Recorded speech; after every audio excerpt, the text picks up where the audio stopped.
Reawaken to your immortal identity and discover life between life's wisdom.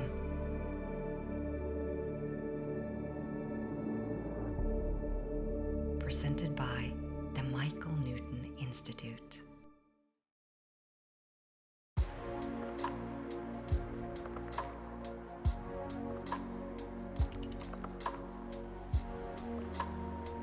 Bill Bennett is a writer, producer, and director of feature films and documentaries. In a career spanning more than 30 years, he has made 16 feature films, 4 dramatized documentaries, and 5 feature-length documentaries. He started his career as a journalist at the Australian Broadcasting Corporation. He later worked as a producer and director of documentaries on A Big Country and the Channel 7 prime time documentary series, The Australians. He then spent a couple of years working for the top-rating Channel 7 nightly current affairs show, We'll See at 7, and in 1979, won a Logie for Television Reporter of the Year. He later directed a 2-hour special for 60 Minutes, hosted by Ray Martin, which won a Logie for Most Outstanding Documentary. Bill then moved into independent film production. Bill is perhaps best known for his cult outback thriller, Kiss or Kill, which was nominated for 12 AFI awards, winning him Best Film and Best Director. He's continued to win innumerable awards and has his presence in countless film festivals across the world. He's had 2 films in official selections at the Cannes Film Festival, 4 films at the Toronto Film Festival, a gala screening at the New York Film Festival. This list is countless. His films have been distributed through most of the major Hollywood studios, including Warner Brothers, Paramount, and Universal. Most recently, he's produced and directed the widely acclaimed theatrical feature documentary, PGS, Institution is Your Personal Guidance System. Bill is also an author of a trilogy of young adult novels called Palace of Fires, published by Penguin Random House. His other books include The Way, My Way, which is his best-selling and highly acclaimed memoir of walking the Camino de Santiago, as well as a book adaptation of PGS, the movie. Friends and viewers, it gives me immense joy and it's my privilege, my honor to welcome Bill Bennett in the MNI webcast podcast series. We bring to you Bill Bennett.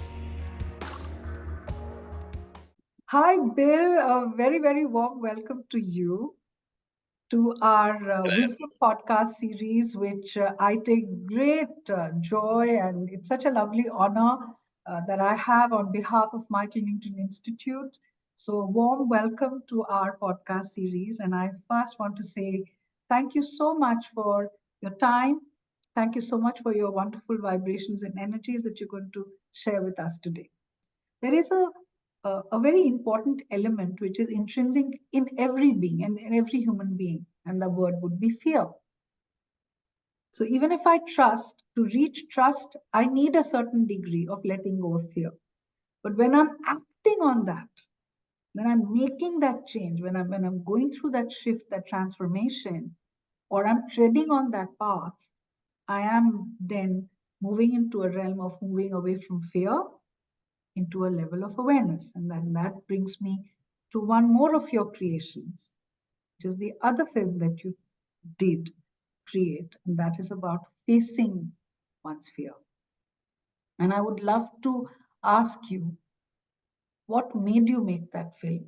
What brought you into that realm of picking a topic or a subject like that? Well, you're absolutely right. During the making of the intuition film, I did discover that fear is the greatest obstacle to intuition. It stops intuition stone dead, and it stops us trusting, it stops us following through. But it also it's like an armor. It actually stops stops the messages from even coming through. True. And so I began to think about fear, and I began to think, well, what is fear? In the same way that I thought I knew what intuition was, I thought, well, fear is fear, right? And like how much more do you need to know about fear? But as soon as I started to really research it, I realized that fear, once again, was far more complex and complicated um, than I had realized. And I discovered, perhaps the biggest discovery that I made with fear was that there are two types of fear. There's true fear and there's false fear. Yeah. True fear is survival fear. You know, it's survival of the fittest. It's the fear.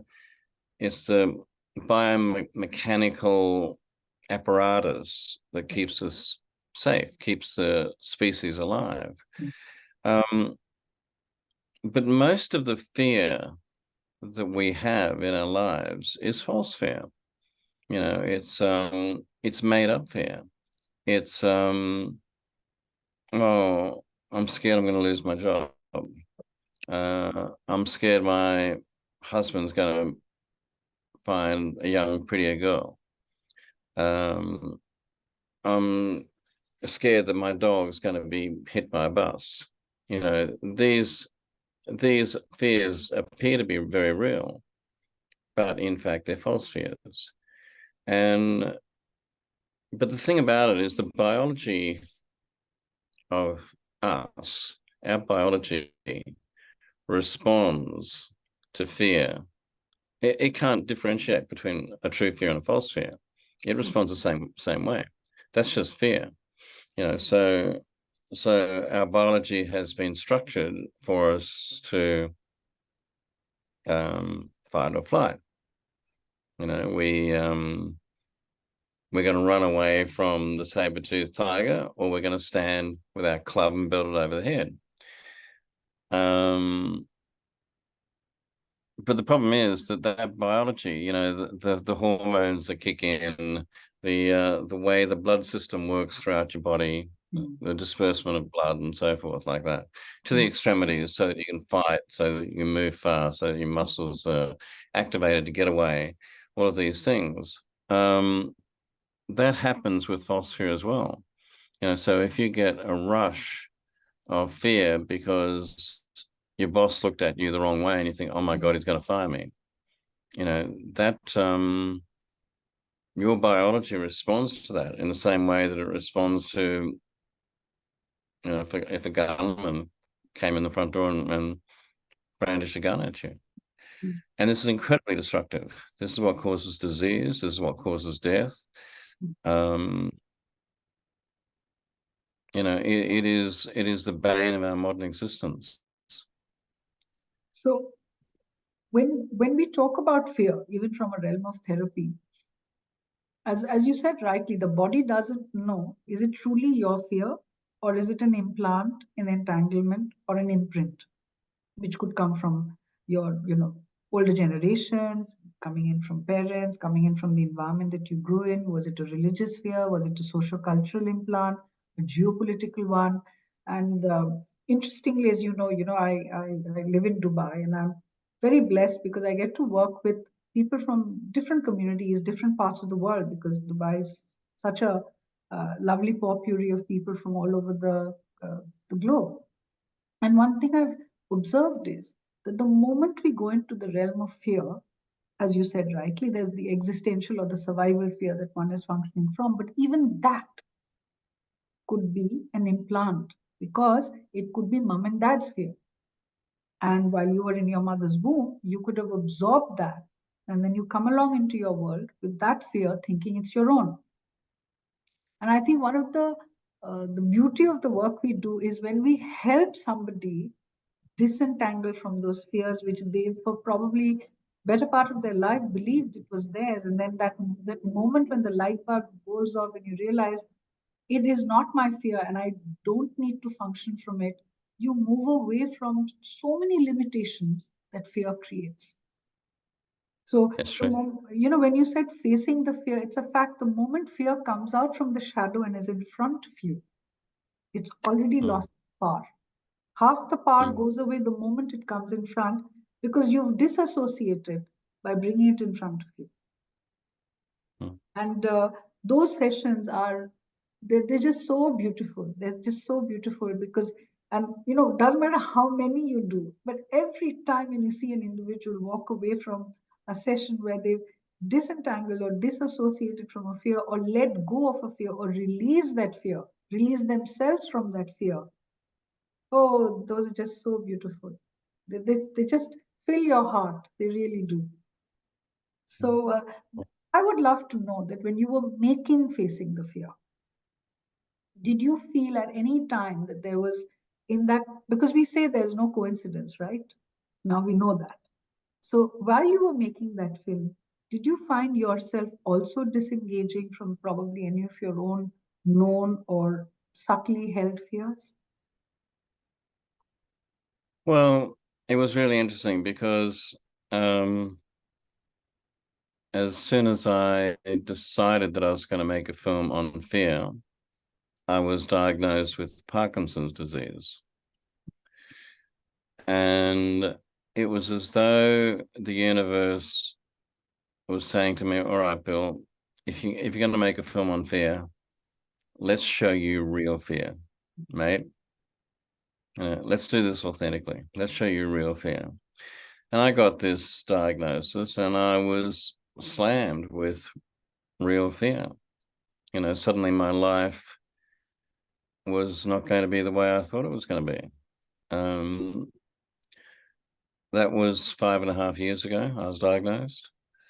I had been exhibiting symptoms probably a good 12 months prior to that. I didn't realize what it was till I finally went to a neurologist and I was diagnosed.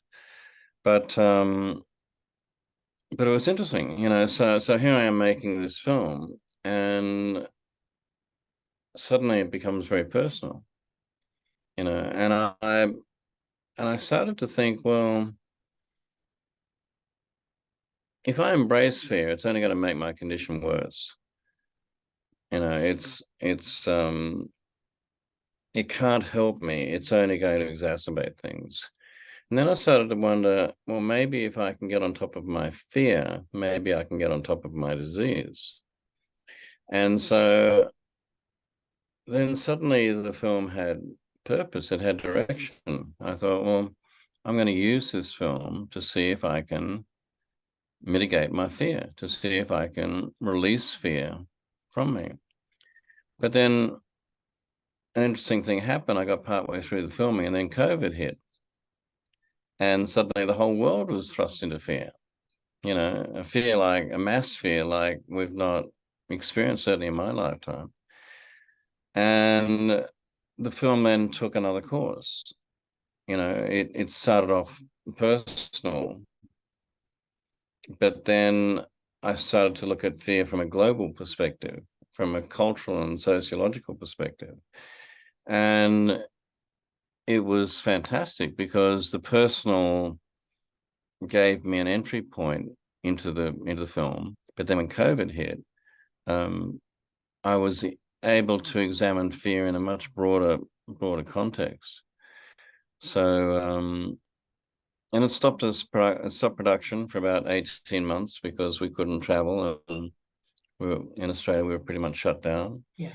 When COVID finished, we completed the film, and like I say, it actually helped because we had this personal perspective contrast with this Global one. world perspective. Yeah. So, when you said it, I don't think humanity's I mean, I can only speak for my generation, but I've heard even people much older than me say this, that humanity's never faced something like what we faced during those couple of years. So the kind of fears that people were talking about, no one had a rule book to go to.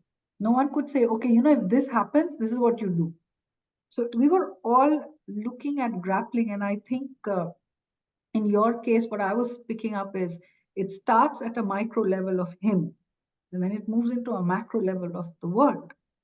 And then it's a full circle, because to understand the macro, you will still again have to go inside for your own micro level understanding. And I think anyone who has faced any kind of internal fears, or has lived with their fears, or even not acknowledged anything, that phase that the entire global population, everybody went through, this entire planet went through, has realigned in many ways for all of us uh, the understanding of what fear is, existential fear, survival fear. And I think for you, uh, the film was literally like a journey of so many, but it was being seen from Bill's perspective. But what you must have done is, when you made that movie, and for so many people who've seen it, they would have probably sat there saying, "This is my story," in different ways.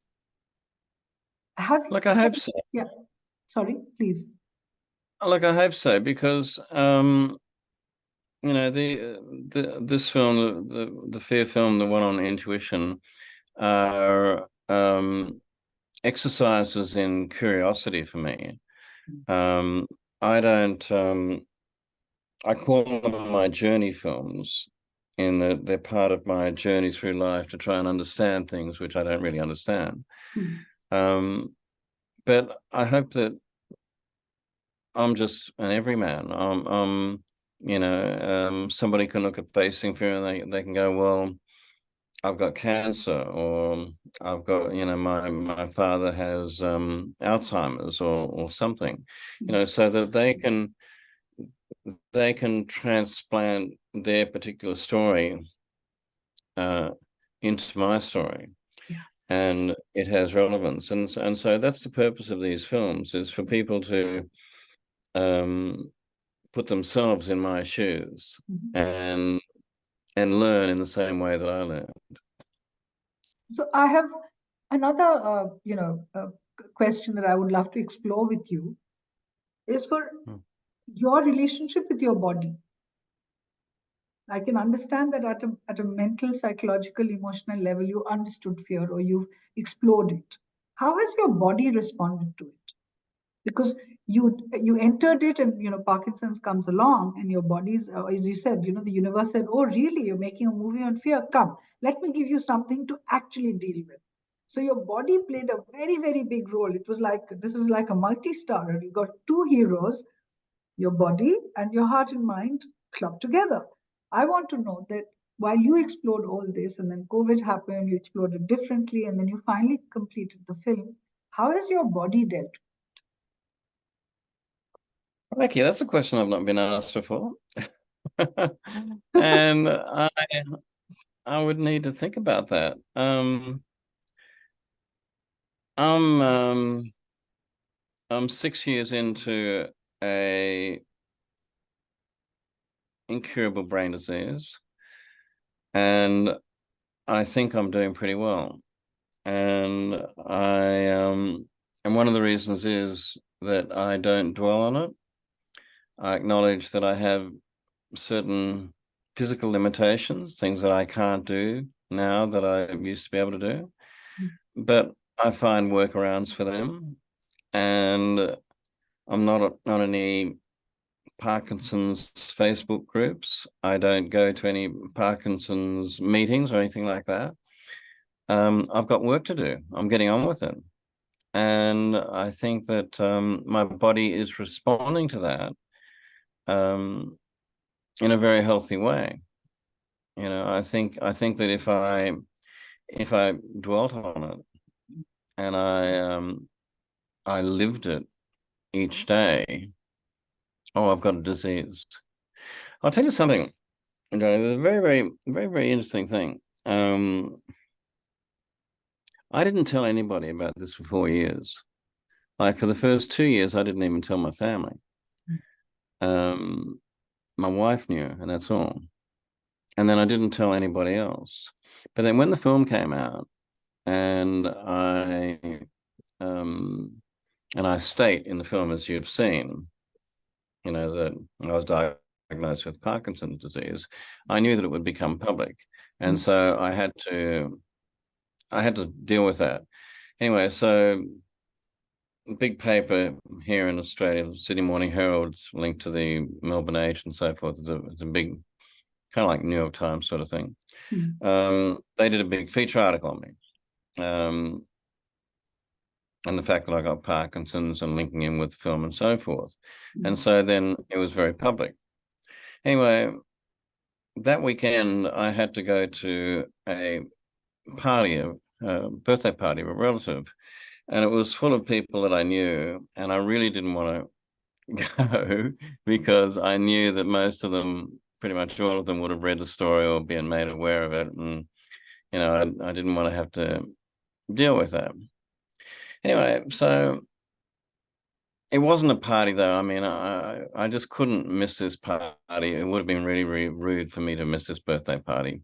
But I came in late, and I kind of, I bought a bottle of wine and so forth, and I sort of slipped in a side entrance so that I would be unobtrusive. But I walked in, everybody just stopped, and they turned and they stared at me. And I just sort of froze. And then somebody rushed forward and said, "Bill, here, let me take that wine. You sit down here." And somebody else put out a chair for me. "Bill, sit down here. Here's a chair for you." And then they said, "I'll open the wine. Don't you worry about it, Bill. I'll open the wine." So they opened up the wine and they poured some. "Now, Bill, I'm going to slice the cake for you. You don't have to slice the cake. I'll slice the cake for you. Here, do you want this cake?" And so they're making this big fuss of me, like, and this very, very strange thing happened, Indrani. I liked it. I really liked it. They're making a fuss of me. They're making me feel special. This is really cool. I thought I should come down with a debilitating disease more often, and it was like this really big moment where I realized that this is why people stay sick, because it defines them, it gives them status, it makes them special. They have a handicap zone just for them. Now, I'm not suggesting that there aren't people that have absolutely legitimate forms of disability. Point I'm making is this, and Carolyn Mace she's written quite a few books on this, in fact, that there is a tendency for you to not want to get better because being sick makes you special. You live in this, it gives you a certain status. I went on one of these Facebook pages very early, Parkinson's Facebook pages, and I realized that there was sort of this hierarchy on this Facebook page where the people who were like the big bossy people of the Facebook page were the ones that had the worst symptoms. That kind of defined them, that they were like a badge that you wear, kind of a thing. Yeah. And people aspired to be that level. They aspired to have worse symptoms. They aspired to have a worse life so that they could be, more clearly defined. And I just thought, this is weird. I'm out of here. I mean, that birthday party was a big wake-up call for me because I did feel special there for a period. People were making a fuss of me. They were looking after me. They were pampering me. And I thought, no, this is not right. Friends, I hope you all enjoyed this session with Bill, and I hope and pray, I truly pray that we can have him back again in this space, in this forum, where he'll tell us more about his lessons, his learnings from the rest of the films he's about to create. Thank you once again for following us. Thank you again for being with us. Continue to be part of this journey because we are not separate. We're all together in this. And Bill, once again, thank you so much. It's my pleasure. Thank you.